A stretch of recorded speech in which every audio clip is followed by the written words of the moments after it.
আসসালামু আলাইকুম। আজকে একটি গল্প বলবো। আশা করি গল্পটি শুনে আপনাদের কাছে ভালো লাগবে। একদিন শিয়াল একটি বনে খাবার খুঁজতে গেল। বনে ঘুরতে ঘুরতে হঠাৎ করে দেখতে পেল একটি গাছের ভিতরে দুটি চোখ।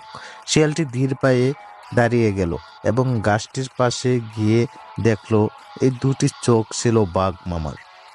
হঠাৎ করে সেই বাঘটি শিয়ালটিকে দেখে ফেলে এবং বাঘ মামা শিয়ালটিকে দেখে জিজ্ঞেস করে বলল, তুমি এখানে কেন এসেছো? শিয়াল বলল, আমি এখানে খাবার খুঁজতে এসেছি। তারপর বাঘ মামা বলল, এখানে তুমি খাবার পাবে না, তোমার জন্য আমার বাসায় খাবার আছে। তুমি কাল সকালে আমার বাসায় এসো। আমার বাসায় একটা দরজা খোলা খাঁচা আছে।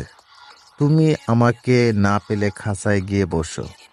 সে কথা যে কাজ।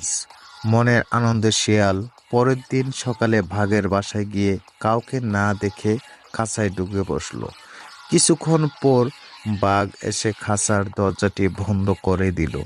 শিয়াল সেখানে আটকে পড়ে গেল। তারপর বাঘ শিয়ালকে মজা করে খেলো।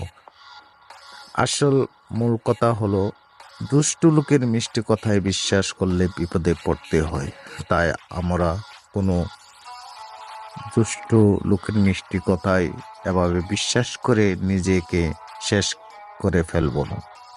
তো আশা করি গল্পটা যদি ভালো লাগে আপনাদের কাছে, অবশ্যই একটি কমেন্ট করবেন আর আমার চ্যানেলটিকে সাবস্ক্রাইব করে পাশে থাকবেন।